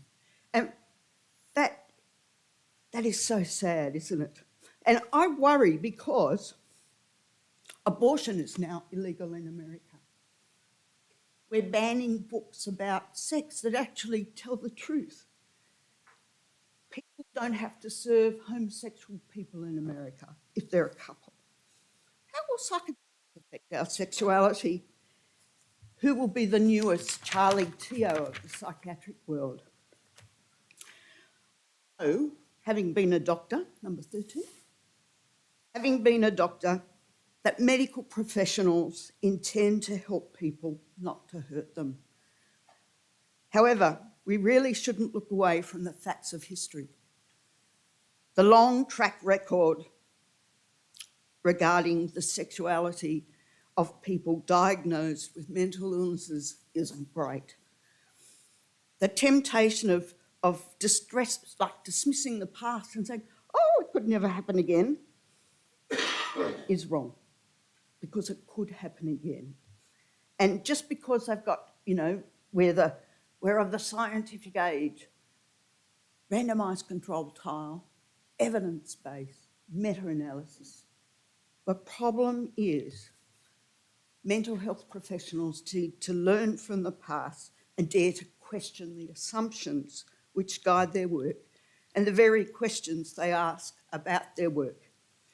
It behoves all of us to think about not what psychiatry does, but what it says about us that we let it happen. Next slide, thanks. So, in the 36 years that I've had my bipolar illness, no one has ever asked me about my sexuality. No one. And how it might be affected by my mental illness, by the drugs that I take to stay out of hospital. Sure, I've told them that I'm a lesbian, and I had one psychiatrist say to me, you practice serial monogamy. I can deal with that. But it's interesting, really, because very few of us are asked about our sexuality and the impact of our mental illness and medications. They certainly have used my sexuality to schedule me in the past when I've been too fast, too often. One person said, a consumer, for want of a better word, my biggest problem with sex is medication. These pharmacological companies should warn you, and they just don't. They don't warn us of the sexual side effects. The pharmacy companies should put the learnings right on the bottle. The reality is that much emphasis is placed on involving patients and their carers in prescribing decisions, but the reality is something else, and it can be done. Many people in this room will have studied sexuality at their undergraduate courses. It's certainly in the curriculum, but how many have used that knowledge since? The reality is that much emphasis is placed, not everyone with a severe mental illness nearly everyone with a severe mental illness has had their sexuality affected by medications. We would have liked to have known, been asked and given informed consent. Personally, I don't know what's been better for my sex life, risperidone with leaking breasts from milk, or maybe it's the 30 kilos I put on with Seroquel, or maybe my sexuality is affected by my lithium tremor. Most of us have never been informed about the possible sexual dysfunction related to medications or the use of concomitant and the experience of concomitant sort of blunting, apathy, indifference. We tend to blame ourselves for our sexual dysfunction and subsequently feel ashamed and at times struggle. Consumer said, I have the problem that my medication gives me, which is premature ejaculation. They keep telling me, you have to take this medicine. There's no other medicine you can take. You have to accept this side effect. When most of us with a mental illness or distress encounter drug effects that impair the quality of life, we want to work collaboratively with health professionals. We want to try different dosages, try different drugs. And back to my point, not give drugs, but use them minimally and teach people other techniques. Suggesting a trial period with an end time when people can review what's going on. Putting a reasonable time frame on that. When evaluating a person's long-term medication use, their health and well-being, take time to inquire about drug side effects. Notice I didn't say, well, I did. I said drug side effects when I meant to say drug effects. That was a good one, wasn't it? See, the doctor in me. Some people have become so accustomed to sexual dysfunction and loss of sexual desire that they might not even mention it. In taking the time to explore these issues with people, you demonstrate care for the whole person and the overall quality of their life. We all know that experiences of childhood abuse can affect our sexuality. But we can also be affected by the very experiences that happen in mental health units, where being held down and IV'd and all those experiences, people find akin to rape. And my multiple experiences of that happening are some of the most absolute traumatic experiences in my whole life. And they've certainly are some of the things, along with my mental illness, my medication that I'm on, affecting my sexuality, but not completely. So, stigma and discrimination play a big role in the barriers to the expression of our sexuality. Our experience of sexuality is experienced on a set of cultural norms about beauty and prohibitions of others. If we don't fit in the norm, then we're in trouble. Sexuality is one area we can recognise a model of exclusion at play. The majority of sentiments about what's normal and strict notions of sexuality have thwarted us. What we wear, whether we've shaved. Let also not forget the huge impact of poverty, of marginalisation, unemployment, poor housing and second-class citizenship. All of those things affect how others view our sexuality. What are our chances of relationship and telling people? And it's hard. It can be hard. It's difficult to initiate a new job and tell them that I've got a mental illness, let alone having a romantic relationship. And the discrimination's internalised too.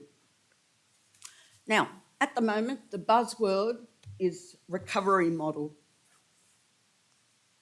Next one, thanks, sorry. And the next one. There we go. The recovery model. This looks like the exercise that we just did. I'm cool, aren't I? Okay, the mental health system is heavily influenced by this model, and that we will recover even if we've got symptoms, and that's good. It emphasises the person in relation to their illness, their self, others, their social role, and where they fit in society. Recovery approaches emphasise principles of choice and self-determination, skill building, self-help. The recovery model also allows us to take risks. Although paternalism in the mental health world is right, it should allow us to make mistakes and fail, have relationships go bad, like all of us have. The recovery model also embodies the importance of valued social roles, such as worker, musician, artist, chaplain, whatever work you do, rather than persistently ill person. And we should work to maintain the valued sexual roles like partner, husband, wife, lover, boyfriend, to be preserved as much as possible, because reclaiming these roles is an important aspect of finding recovery. We live in a time when we think we talk more openly about sexuality and recognise its centrality in our lives, but we don't recognise this as an integral part of wellness, of wholeness, of equality.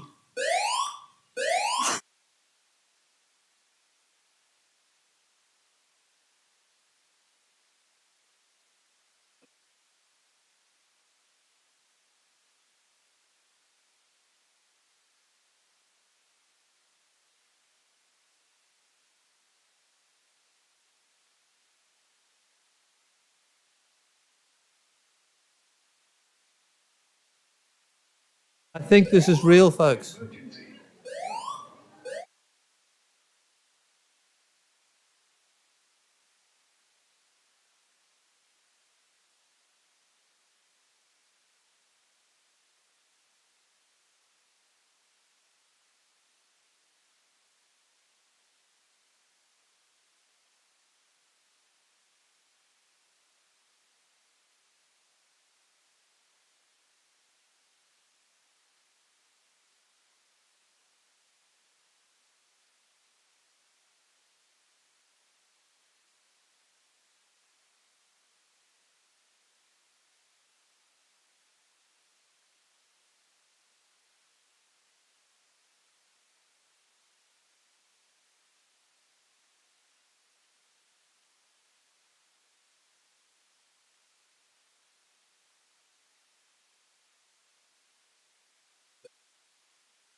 it's still up there. So it's easy.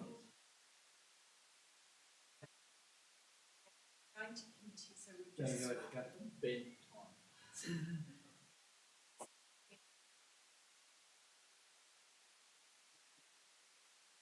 Then we will, so lunch was after the. So we won't go.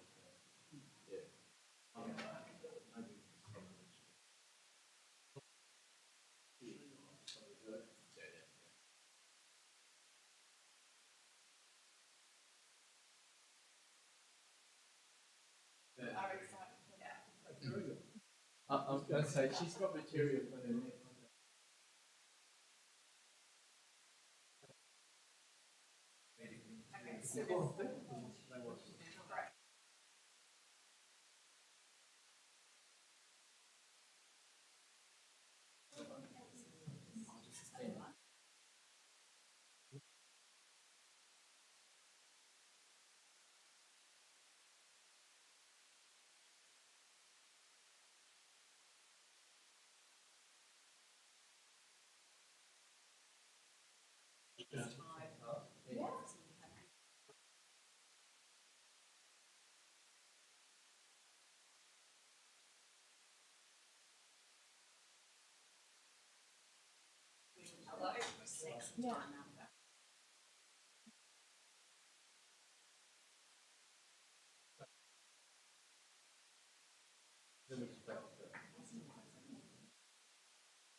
Sorry.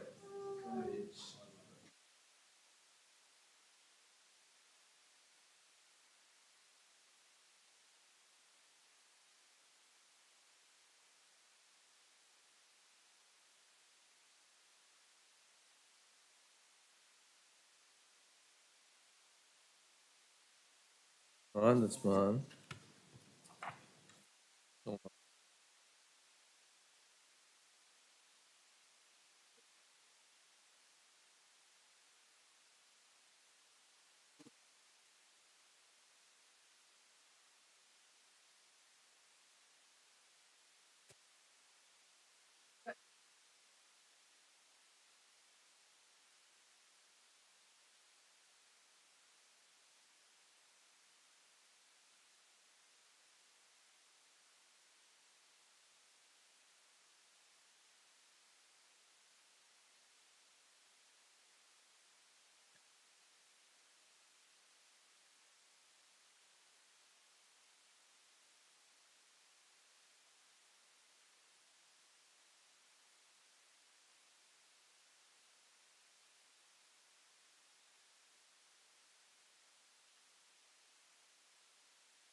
what, oh, there we go. I don't know. So the deal is we can do the panel. We are, okay. I'm going to stop at 10 past, so people are going to change rooms. Go to the, back to the program. And then we're back on, back in here at 4:30. Okay. So,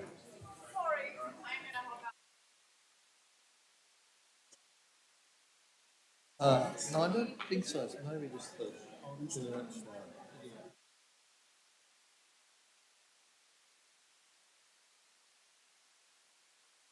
So,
You're ready. I'm going to say you're on. You guys are going to have handheld mics.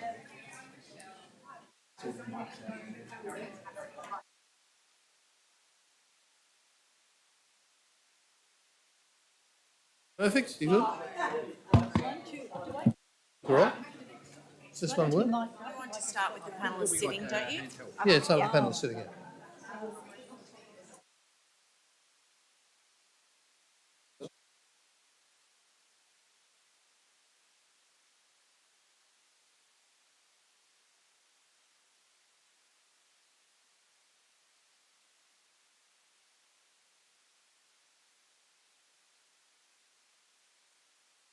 Welcome back, everybody.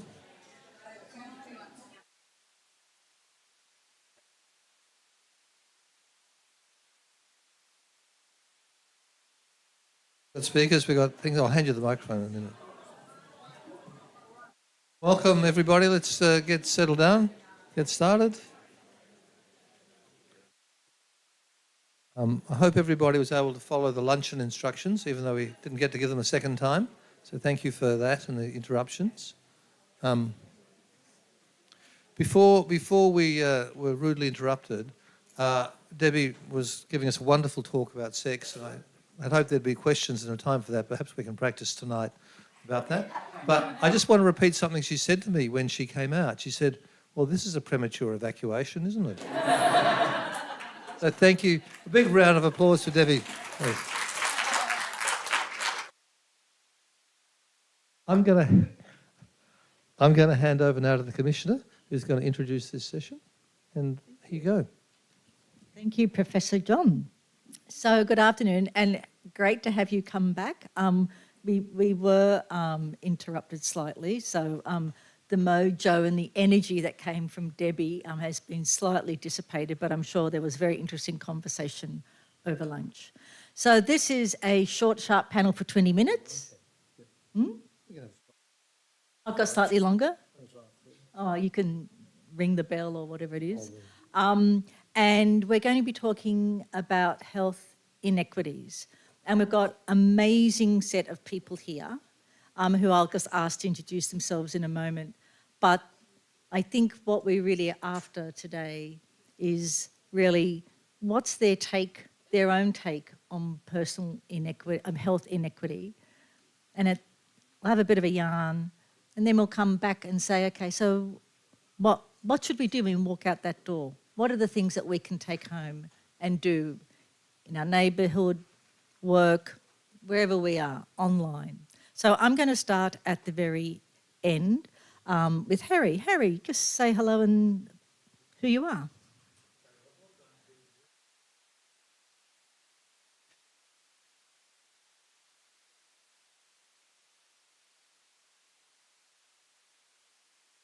Hello, there we go. Harry Lovelock, I'm Director of Mental Health, Director of Policy and Research at Mental Health Australia. I've been working in the sector a long time. I don't really want to say how long, it's been a considerable period, both in working with people with disability mental health issues in boarding houses down in St Kilda back in the day when it was a bit of a red light district, through working in mental health in the Victorian government in closing institutions, with the Royal Australian New Zealand College of Psychiatrists as their Director of Policy, then with the Australian Psychological Society for a number of years in that role, and now at Mental Health Australia, which is fantastic. I'm loving it. Thanks, Harry. And now next we have the wonderful Michelle.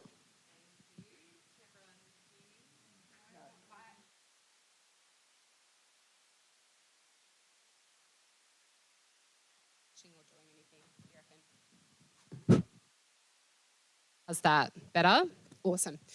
So my name's Michelle Blanchard and I'm part of the team at the National Mental Health Commission. For the last 2 years, I've been leading the development of a national strategy to tackle stigma and discrimination. But prior to that, my background's been in the not-for-profit sector and particularly working with folks who have an experience of complex mental health issues. And I bring both my lived as well as my learnt experience to this work. You know me. That was nice and brief. I was going to say, you know, all their bios are online if you need to check them out. Thanks, Debbie. And Richard. G'day, I'm Richard Osborne. I grew up in north central Victoria on a small dairy farm, and but got to the big city and got to go to university despite being severely dyslexic and things like that. So I've been interested in this area, but I'm Professor of Global Health at Swinburne University. Just got back from England and France, and most of my time was in Africa in the last 2 months, trying to understand this field of these methods for actually developing, impacting and implementing interventions that make sense and are useful.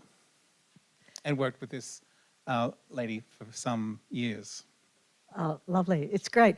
I mean, I think it's wonderful when we have so many people who have that committed collective, you know, enthusiasm and energy, and this is what we're going to tap into in this panel. So, Debbie, you gave us a stunning presentation from your first slide all the way through. So what for you are the issues around health inequity that are important? I think that we can talk about rights all we want to, because, you know, it is a right for this, it's a right for that. But the problem is that the social determinants of health, being poverty, housing insecurity, education, access to work, food insecurity, social inclusion and non-discrimination, structural conflict, all those things. And I think unless we address those, we're not going to see any equity. And it's easy to think that a lot of those are perhaps in outback Australia or overseas, but the fact that it costs over $80 to visit a GP, when the amount of spending money you might have after you pay the rent and pay for everything means that you just can't afford the GP. And in Australia, all those little things, we're currently in a time when it costs a lot of money to rent a house, and being able to afford that not everyone has that. Well, there's a lot of work around at the moment, but having equitable access, supporting people with their disability in order to be able to work. So I think that we shouldn't see these flighty social determinants as something overseas, but actually as something that we can change here and now. And I think that health equity is, yeah, I've completely lost my chain of thought then. Yeah, that'll do. I think that was a great summary. But not only that, I think the whole passion behind a lot of this work is around that understanding the inequity from all those different lenses. And I think that you really nailed that. So thanks. Michelle, I'm going to go to you next. I know this is also a similarly shared approach, maybe. Yeah, I think it is. And actually, as Debbie was talking earlier, I scribbled down 3 words on my page, which are actually 3 of the themes that have come out of a lot of the work that we've been doing around addressing stigma, discrimination and inequality at the Commission. And it's around dignity, respect and humanity. And for me, it's really about how we ensure that in all facets of a person's life, in all of those social determinants and those domains, people have the opportunity to choose for themselves a life of meaning and purpose, whatever that means for them, that they have the right to that highest attainable standard of both physical and mental health. And they have the dignity, treated with dignity in all of their interactions, in all of those spaces. So, I think, we talk a lot about the social determinants of health in terms of preventing illness or preventing distress.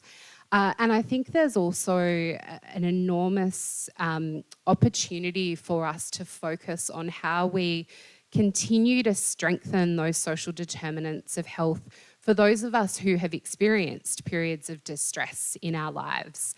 One of the things that folks have told us as we've been working on this national strategy is that often it's the experience of stigma and discrimination that they experience after they've experienced an episode of distress, or they've been given a diagnosis, or have sought help from the healthcare system, that is actually the more damaging part.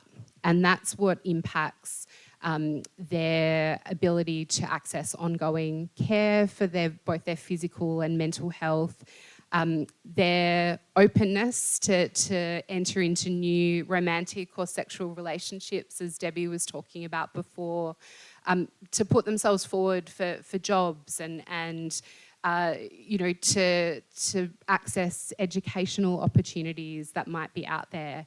And so I think it's really important in thinking about how we address inequity that we look at it right across the spectrum, not just in terms of how we prevent people from experiencing really difficult periods in their life, but how we continue to reduce inequity across the lifespan and across a person's experience of distress or of mental ill health or of physical health challenges as well. Thank you. While you were talking, I was reflecting that we do have a lot of services which are about you reach out. Reach out, we're here. Reach out. And yet, how do we have a system where we recognise that not everyone is in that place to reach out for all of those reasons? So how do we reconfigure that world? Harry, you're at the national level. You reconfigure the world, don't you? Well, hang on to your hat, because I've been losing sleep thinking about health inequity, because it makes me mad when you think about the things that Debbie and Michelle have been saying, which I agree with entirely. All the things that we agree with is being said, but the world's moving in a different direction, and that just isn't fair. And a good example is there's a comment here from Princeton psychologist Matthew Desmond that poverty is a policy choice. It persists because we allow it to, and we allow it to persist because many of us, whether we realise it or not, benefit from the exploitation of the poor, both in terms of the clothes we wear, the food we expect, the travel, the driving, all those sorts of things are increasingly embedded in the entitlements of which we believe is something that we should have. And in terms of how we spend our taxpayer dollar to help improve inequity, we're continuing to fund a private health insurance levy of $7 billion annually. Now, that is more than the total South Australian budget. It's certainly a lot more than the Queensland mental health budget, John. And that rebate has been shown to have no impact upon reducing public hospital services, which was the reason it was introduced. You know, that scare campaign, if you don't fund private hospitals, everyone's going to go to public hospital and it's going to be a mess. Well, just the argument hasn't stacked up.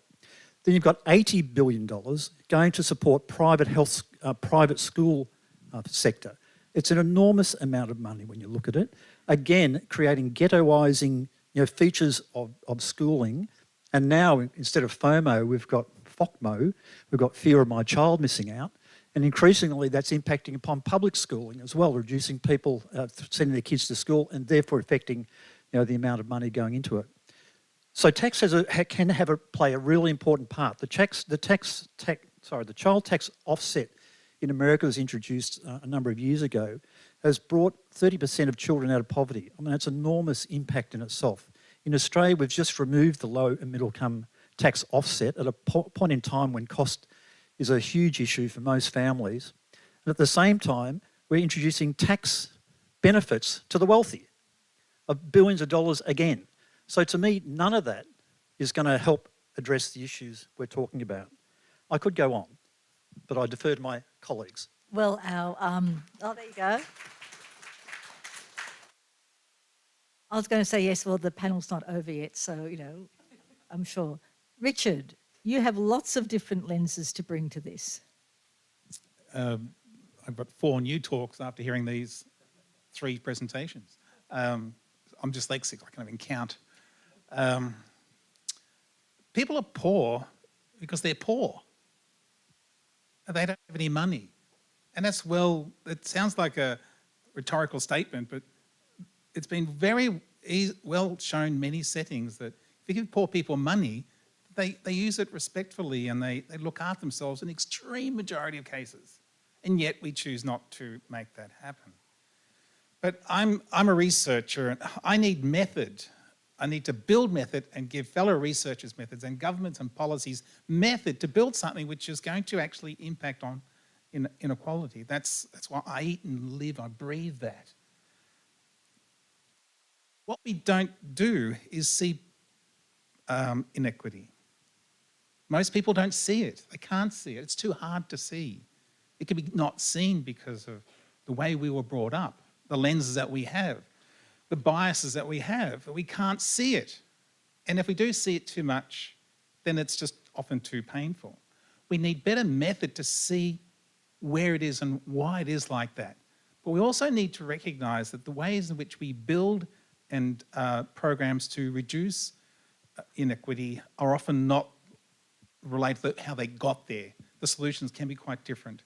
Most of the solutions are already there. There's nothing new under the sun. There are people and policies and programs around the world who have absolutely nailed this problem, and yet we are blind to seeing those processes in place.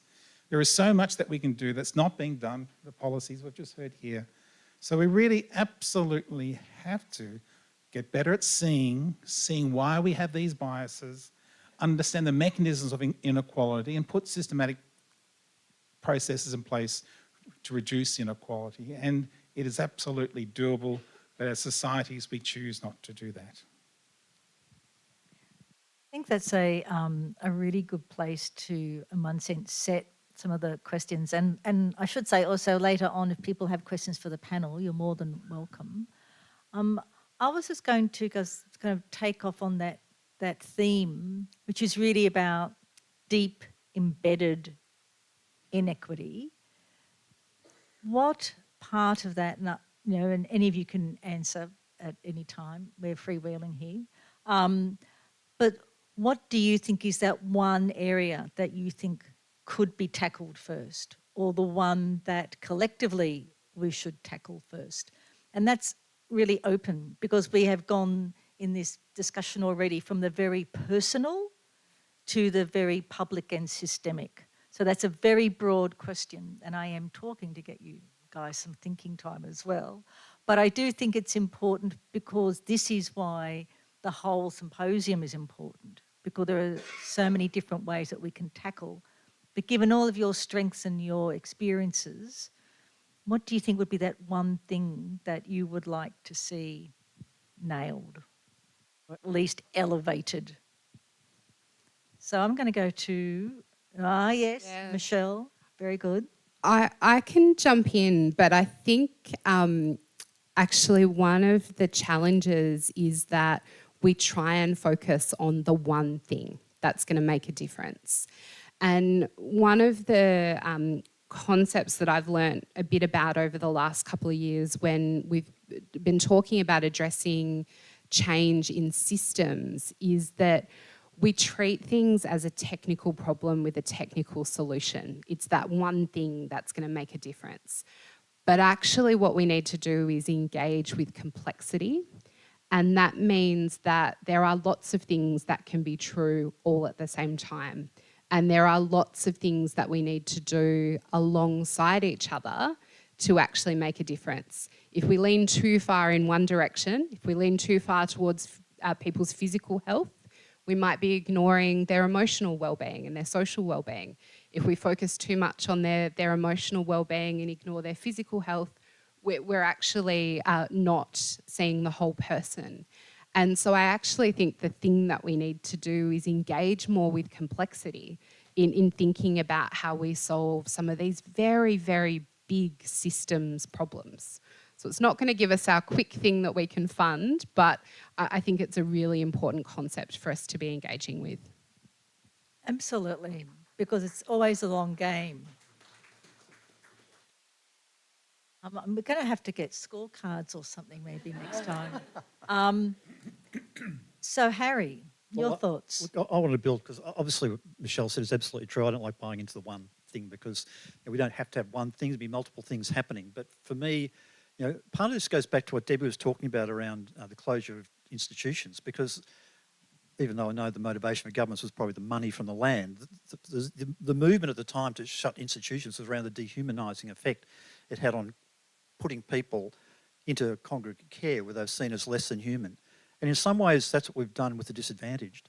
And the welfare system perpetuates that, unfortunately. Robo-debt would not have happened if it wasn't for the community's attitude that that's okay, that these people deserve to be treated this way, that the media supported it and promulgated it and people believed it. I mean, these are things that entrench poverty, entrench disadvantage, because we believe they deserve it. So to me, there's a whole issue around cultural change that needs to happen. For me, I think if you want to make a change, thinking about things like basic income allowance, removing the welfare structure itself by introducing a non-means-based test of providing income support to people, and with a flat tax rate system where everybody pays a reasonable share of tax, are potentially ways of doing this. Obviously, we'll need a lot of thinking around how that might occur.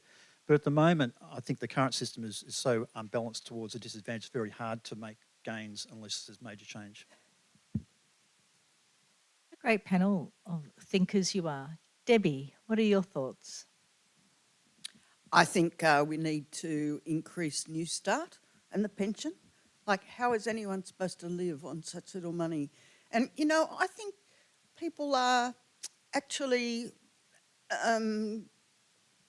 not so much, it's kind of like they've got their head in the sand. I mean, until you experience having debt and less than $100 cash in your hand and you've got to pay the rent, I don't think you've got any idea what it's like, And so I think people have got their head in the sand because they just haven't experienced what it's like. Yeah. When we were doing consultations with people when there was the additional payments during COVID, people would say, this is the first time I've been able to buy a new winter coat, rather than going to Vinnie's. It really went to that absolutely personal quality of life, but also a bit of reaffirmation that you're worth it, you know, that you are a valuable person. It is those small things that can make a big difference. Richard. Good grief. In many ways, we need a lot of micro solutions because everyone is in their particular life situation because of all the particular things that got them there. So we can't really expect a one-size-fits-all is going to work. Policy initiatives, of course, people are poor and we need to enable them not to be poor. They've got to eat and be safe. We can't expect any change when there's food insecurity and housing insecurity and all that. We can't expect improvements in mental health and or the potential for downward spiral. Absolutely, one of the key things we need to have is people to be seen. The core things for the Indigenous in the anthropology work that I've been observing, when you're seen within a community, within a family, you have a value and chance to feel better about yourself and build your life in some ways or be part of a life. So it's difficult for us in research because we have our agenda. I'm big on non-communicable diseases, chronic diseases, but that's my agenda. People's agenda is, I'm just trying to keep a roof over my health. I'm just trying to get by. Well, she'd just bugger off and leave me alone. That's what I want the healthcare system to do. Leave me alone. I'm in a bit of a pain. So we have a real challenge of having our agenda as the big healthcare system and us do-gooders and what really is going on in the lives of people on a daily basis. So we need to really understand a lot of those micro agendas and have systems approach at the micro level, at scale. And that's the big dilemma for the world. How can we have a lot of micro agendas to support people on a daily basis and yet have this at scale for our policymakers to be safe? The money will be spent appropriately. But basically the money, when it's spent like that, people end up having a better life and doing better things for themselves and the people around them. So a lot of this is about the love and the connection and being seen as a human being. It's so important. So that's not one thing. I'm sorry, I've just prattled on a bit. No, but I think that's the key when we think about, you know, moving towards, you know, an equally well country. There isn't just a one-line question in the book kind of thing, is it? That it is complexity. So my next question was going to be, what would your thoughts be? What would your advice be to everyone in the room when they walk out the door? There's something, given that they are wicked problems, that they are complex, that they are interwoven, that we're not looking at a silver or gold platinum bullet here. We're looking at something that understands not only the human element, but the equity and systemic elements that all come together. And I think for me, that's one of the things when listening to you has really brought out that tension, because in essence, how do we shift that in the model that we have? So number one, do we presume the model should stay? No. But if you were to say to people, okay, so when you walk out, have a think about this on the bus, train, ferry, bicycle going home. Deb? Know how she looks at me first? I was just thinking that one of the things I'm coming more and more to know is that it's a shame Emma McBride never stays to hear the rest of what goes on at a conference. You know, I've been to 4 conferences when she's appeared, and 4 times she's disappeared. And I just think she should be sitting here listening to this. That's a really good point. In fact, she did stay a wee while, but... She might have been called out, might have been the emergency. No, I was speaking. No, joke. But I think that's a really good point, because it is about kind of speaking your truth to power, isn't it? To have that expression. Yeah, and engaging with complexity in solving problems means that it's everybody's responsibility.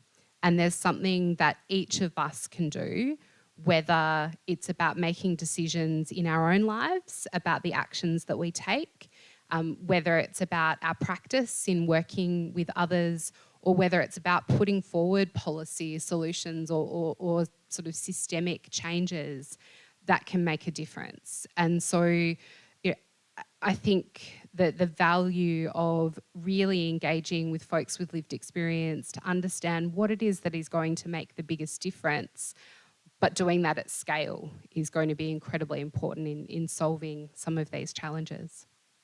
That's a good thing to think about on the train going home. Richard, what are your transport thoughts? Transport thoughts, I'm not into patient-centred care. And I'm not into practitioner-centred care. I'm into care-centred care.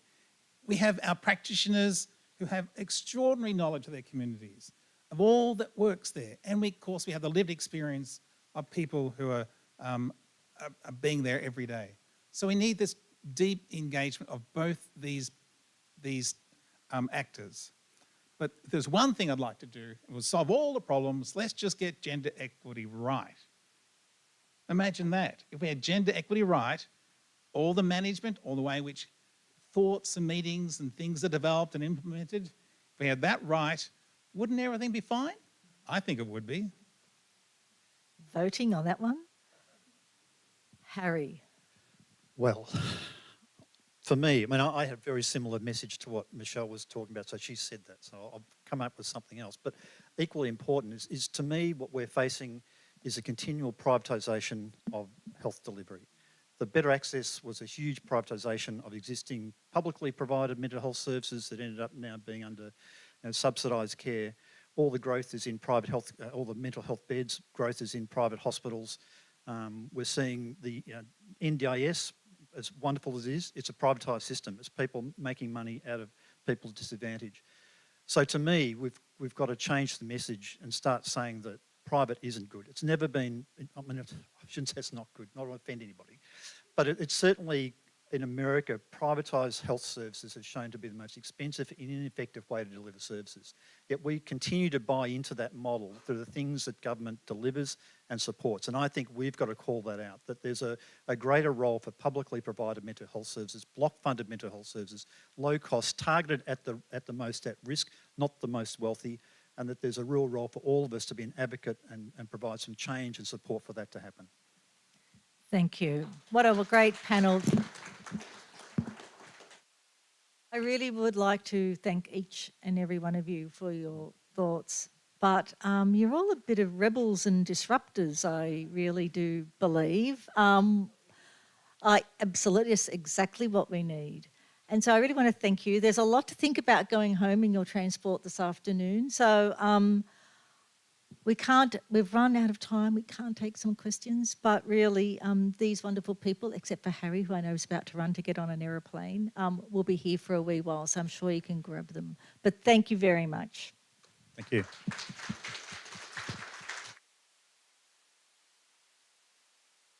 Thank you once again to our panel.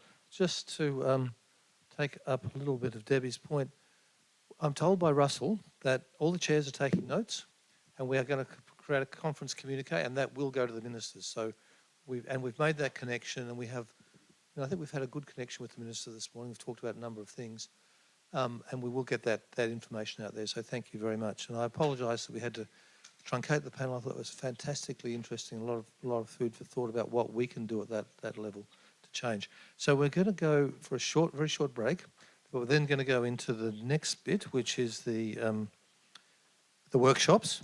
So, Russell, I'm told one workshop will be here, the other three are upstairs on level 4. Is that right? Lee's going to give us the instructions about all of that? No? Me? But the short break is walking up to the panels, not running off and getting coffees and all that sort of stuff, all right? So the short break will be after the workshops at 2:30. This is a half-hour break. And then we're back for the sessions in those rooms again. And then we're back in here at 4:25 for a stretch. Okay. All have a look at your program on the app. Thank you very much.